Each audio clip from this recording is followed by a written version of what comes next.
Estúpidos Casa Snorky, aquí vuestro amigo y vecino Martín, desde Madrid.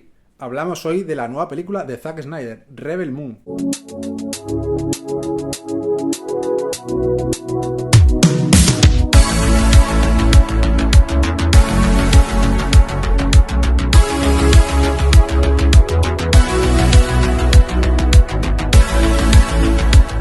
Pues bueno, digamos que en un año donde ha estrenado películas David Fincher, John Woo, Christopher Nolan, Ben Affleck, Ridley Scott, para mí es una de las películas que más esperaba y más deseaba ver.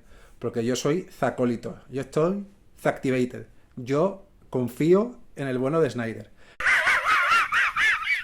Entonces, ¿con qué nos encontramos? Pues con una propuesta de epopeya espacial, ¿no? Con un, se puede decir como de coña, Snyderverso, porque es un universo espacial de ciencia ficción basado un poco en Star Wars, donde el universo se rige por unas claves de aventura, de space opera, de, digamos que, de toque rollo Flash Gordon.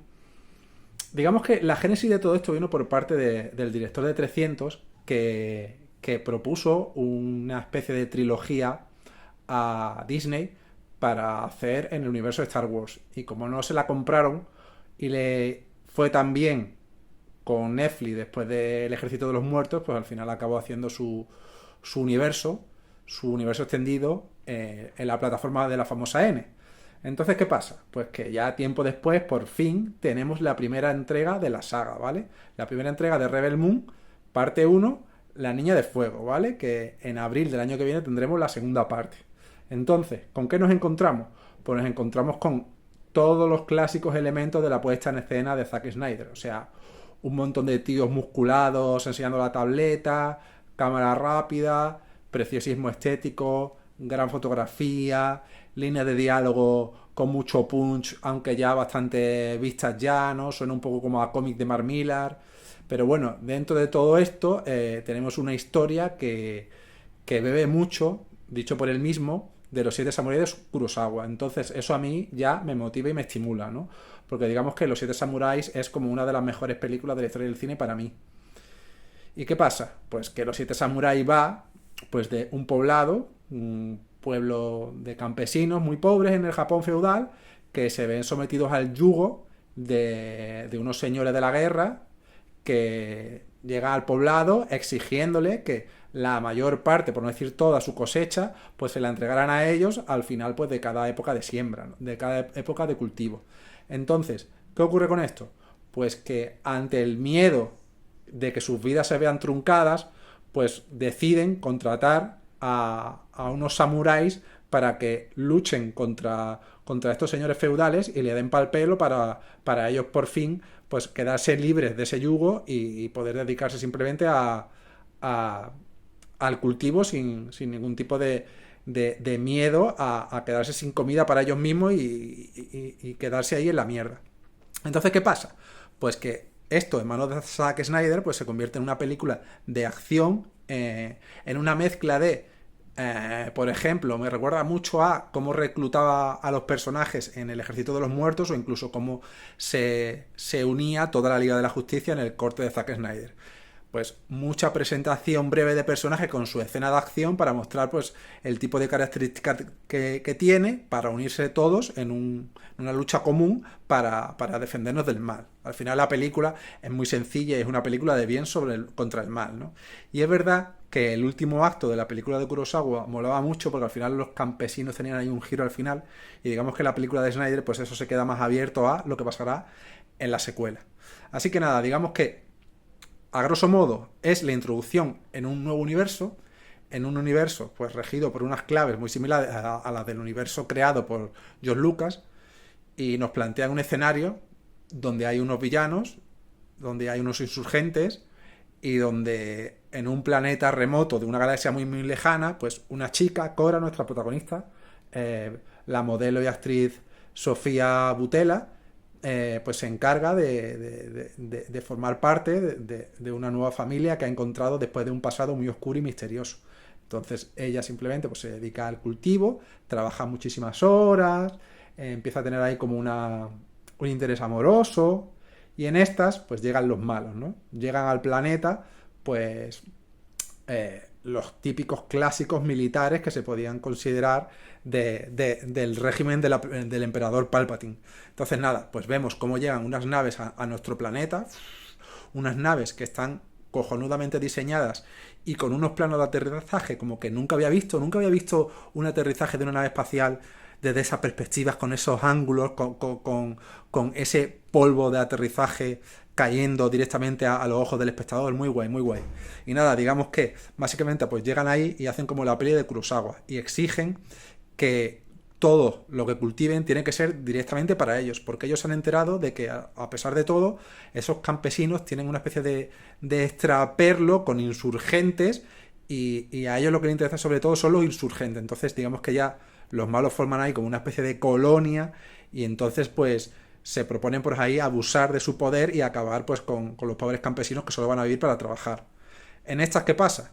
Pues que nuestra protagonista, que tiene un pasado que ya se irá desvelando con el paso del metraje, pues decide huir, ¿vale? Dice que ya no puede vivir sometida, es muy de Che Guevara, entonces decide huir, pero al final, como yo, va de tía dura, pero luego tiene su pequeño corazoncito y entonces lo que ocurre es que lucha contra el opresor, vence a corto plazo a los villanos, pero antes de que llegue el general Nobel, que es el gran villano de la función, también era villano en el Ejército de los Muertos, o digamos que un personaje bastante antipático, y entonces, antes de que vuelvan los malos al planeta para buscar venganza, pues lo que decide es formar una trupe de insurgentes, de rebeldes, cada uno especialista en un tema, y hacerle una escaramuza a los villanos y acabar con ellos para que los campesinos estén libres y contentos. Entonces aquí empieza pues lo que yo considero que es más pobre a nivel narrativo. Escenas de presentación de personajes donde los personajes no se dibujan demasiado, pero sí tienen bastante escenas de acción. Entonces, como presentación se me queda muy pobre e incluso muy lenta y yo creo que afecta bastante al metraje, porque por ejemplo en el Ejército de los Muertos se hace muy bien y dura un cuarto de hora y ya los conoces a todos y ya pues puedes sentir más o menos simpatía o animadversión por cada uno de ellos cuando se los coman los zombies. Pero aquí es que no da tiempo realmente, no da tiempo y eso que la película dura 2 horas y va a tener una versión del director. Entonces bueno, digamos que la película es lo que parece, una película de renegados que luchan contra los opresores y una cinta que mezcla space opera, acción y aventura. Vale, hasta ahí bien. Lo que pasa es que tenéis que pensar que esta es una película del director que es, entonces tenéis que comprar todos sus protos, todos sus recursos estilísticos, todas sus inquietudes. Entonces, si normalmente compráis a Zack Snyder, os va a gustar la película y vais a entrar. Si no, la vais a detestar. Yo creo que todos los que han hecho críticas negativas en el tomate sobre la película de Rebel Moon son porque odian a Zack Snyder. Aunque realmente en los tomates todas las películas de la filmografía de Snyder, incluso Watchmen, que es una película maravillosa, de las mejores películas de superhéroes que hay, o 300, que generó un hito en lo que es la manera de rodar escenas de acción, pues son valoradas con una puntuación muy escasa. Entonces eso me toca un poco los huevos. Pero bueno, características que tiene esta película reseñables antes de despedirnos, queridos amigos de Casa Snorky. Pues escenas de acción súper bien coreografiadas, digamos que una iluminación muy currada que encaja perfectamente con la puesta en escena, con la escenografía, el maquillaje y el vestuario que ha hecho el propio Zack Snyder. Pero una recomendación, Zack, no escribas el guión, dirijas, hagas la foto y coproduzcan con tu mujer. Demasiado, tío, demasiado. Y un tema bastante interesante es la caracterización de los personajes. Esa mezcla de protésicos, make-up, maquillaje, vestuario, todo eso, ¿no? Porque es una mezcla como de nuestra cultura contemporánea actual con personajes de Goblin, orcos, muy de la iconografía de Tolkien y del Señor de los Anillos y el Hobbit y todo esto, y con muchos elementos, obviamente, en clave militar. Entonces, me flipa mucho que haya personajes que van tatuados o que llevan ropa más o menos contemporánea, pues una camisa, unos vaqueros, y luego esté mezclado eso con un estilo más de fantasía, con unas claves más de ciencia ficción clásica y con elementos de películas de samuráis. Eso también es un punto muy, muy interesante, porque digamos que gran parte de los decorados tienen una estética, pues eso, de fantasía, de ciencia ficción y también de temática de samuráis. Es que digamos que esta película puede ser una especie de Rashomon, incluso tiene clave de spaghetti western. tiene clave de Sergio Leone, de la trilogía del dólar, o sea, todo esto es muy fácilmente identificable. Digamos que la película no es muy original ni tampoco se corta a la hora de mostrar sus influencias. Entonces, si te gusta el rollo de Zack Snyder, lo vas a flipar. Si no, lo vas a odiar.